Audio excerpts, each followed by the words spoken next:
Shalom, salam TOS, teman obrolan sehati dari Komisi Youth GKI Jatinegara.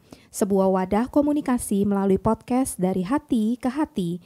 Kali ini bersama saya yang biasa dipanggil Cistela oleh teman-teman youth. Dan saat ini Cistela tuh nggak sendirian, tapi ada 2 teman youth nih. Ada siapa aja ya? Halo semua, ada aku Brian. Halo teman-teman, aku Regina.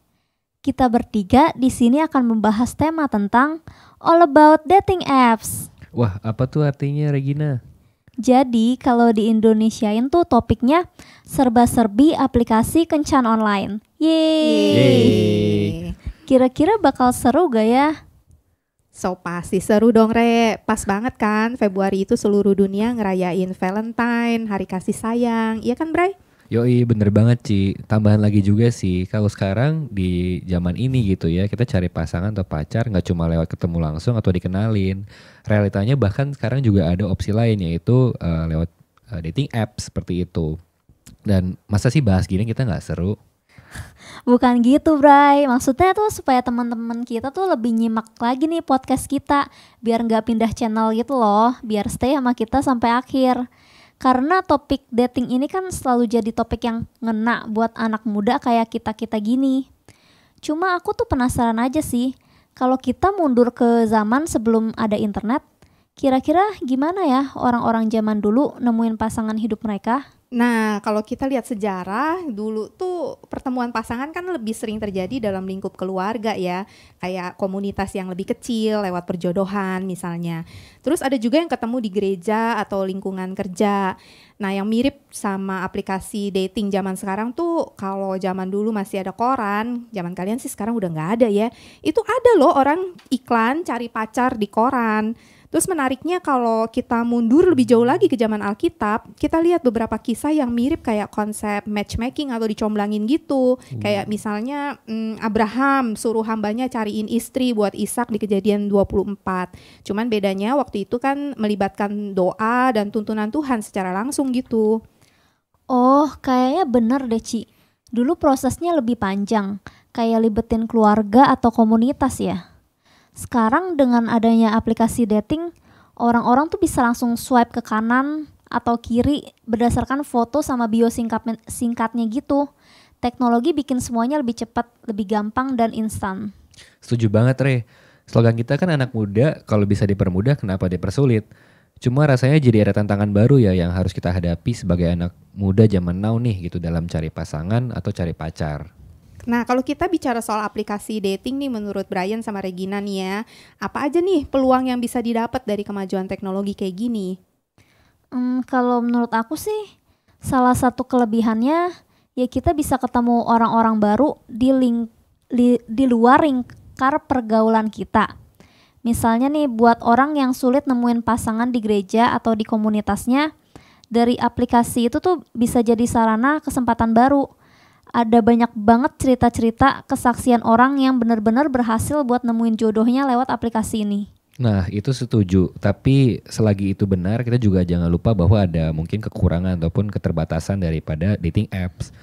Masih banyak cerita-cerita pengalaman orang yang dirugikan karena dating apps, kayak misalnya ada orang memalsukan identitasnya atau pura-pura jadi orang lain dan mungkin to some extent bisa jadi kalau lebih parah bisa sampai kena kayak blackmailing ataupun hal-hal yang lebih buruk itu di doxing dan semacamnya. Kalau kita nggak hati-hati, wah ngeri banget sih bener. Kalau kita nggak hati-hati, mungkin ada some cases yang ekstrim gitu ya. Bisa jadi kita hanya bukan cuma rugi uang sama rugi waktu, tapi bisa juga sampai bisa jadi ada kasus yang memakan korban jiwa gitu. Mungkin ini kasus-kasus yang kita temui di luar sana seperti itu sih. Nah, belum lagi risiko kalau misalnya hubungan yang dangkal kan, karena semua serba cepat dan mudah putus hanya dengan satu swipe. Nah, ini juga mungkin jadi pengalaman banyak orang yang pakai dating apps. Kalau misalnya akan juga namanya rawan di ghosting saat ini karena orang punya banyak pilihan dan sangat mudah untuk mencari opsi-opsi baru seperti itu.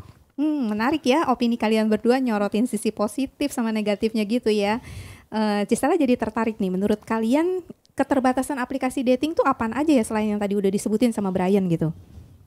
Rasanya salah satu keterbatasan yang paling kelihatan tuh model aplikasi dating kayak gini kayak lebih fokus ke aspek visual atau mungkin first impression gitu. Seolah-olah penampilan dan kesan pertama itu sangat-sangat penting. Sepakat, Bray. Padahal kita tahu kalau hubungan yang sehat dan tahan lama itu tuh gak cuma dari penampilan fisik dan bio singkat aja kan. Tapi ada loh aplikasi dating yang minta orang-orang daftar dengan isi bio atau riwayat secara amat yang sangat detail. Jadi nanti aplikasinya itu bisa bantu cocokin antar aplikan gitu. Iya, tapi kalau bio atau riwayatnya kayak dipalsuin kan juga bisa nggak sih, Re? Bener banget guys. Terus bagi kita nih orang Kristen, kita tuh nggak bisa cuman ngandelin aplikasi buat nentuin pasangan hidup kita loh. Nggak semudah kita tanya ChatGPT, siapa pasangan hidupku, calon suami atau calon istriku, tanya sama mereka kayak gitu di ChatGPT kan aneh ya. Iya, Ci. Nah, kalau gitu apa yang bisa kita lakukan ya, Ci? Kalau menurut Cistela sih nomor 1 kita tuh perlu hikmat ya dari Tuhan.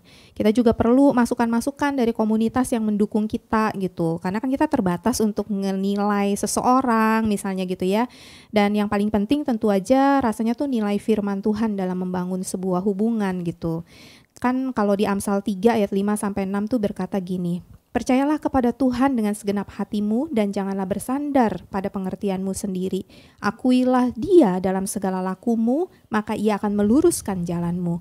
Jadi menurut Cistela sebagai pemuda-pemudi Kristen nih ya guys, kita tuh perlu belajar untuk menyikapi tren aplikasi dating ini dengan bijaksana. Kalau menurut kalian gimana caranya ya kita bisa sikapin dengan bijaksananya?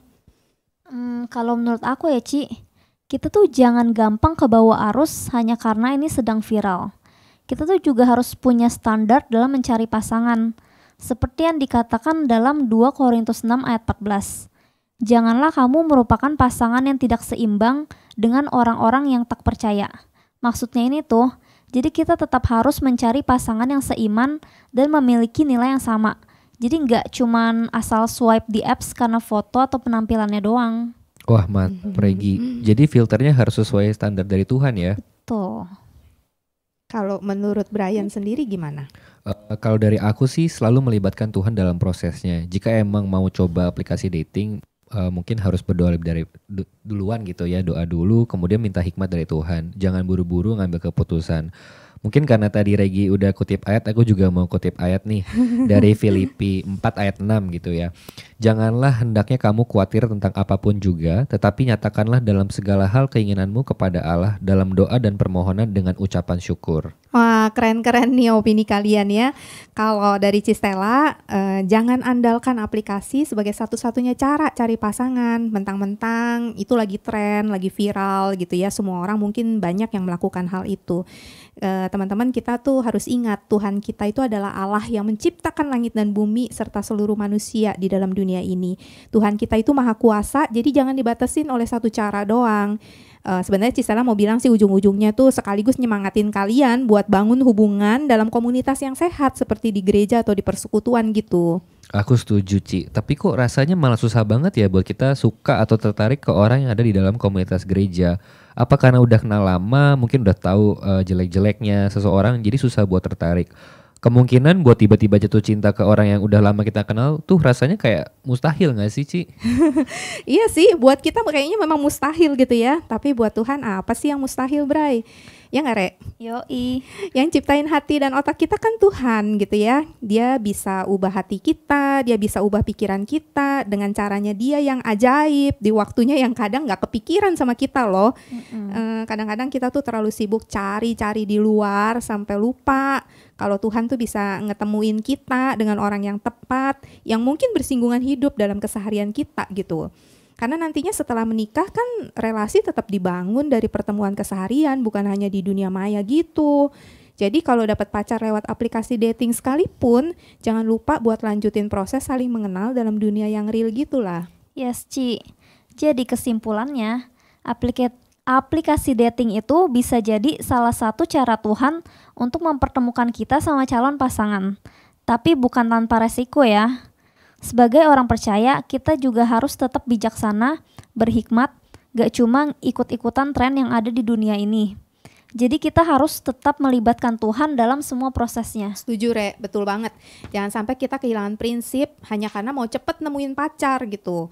Hubungan yang sehat tuh butuh waktu, butuh usaha buat bangun relasi di dunia nyata. Dan tentu aja ada campur tangan Tuhan ya. Amin. Semoga podcast Youth ini menyemangati teman-teman Youth semua juga. Tetap berjuang jadi pasangan dengan cara yang benar, berdoa dan nyoba bangun komunitas pertemanan yang sehat dan nyata dalam keseharian kita senantiasa. Yeay, puji Tuhan. Thank you ya Cistella, Brian untuk diskusinya. Thank you juga buat teman-teman yang udah nyimak podcast ini dari awal sampai akhir. Mantap, demikianlah podcast TOS, teman obrolan sehati dari Komisi Youth GKI Jatinegara. Podcast TOS, sebuah wadah komunikasi dari hati ke hati. Tuhan Yesus memberkati.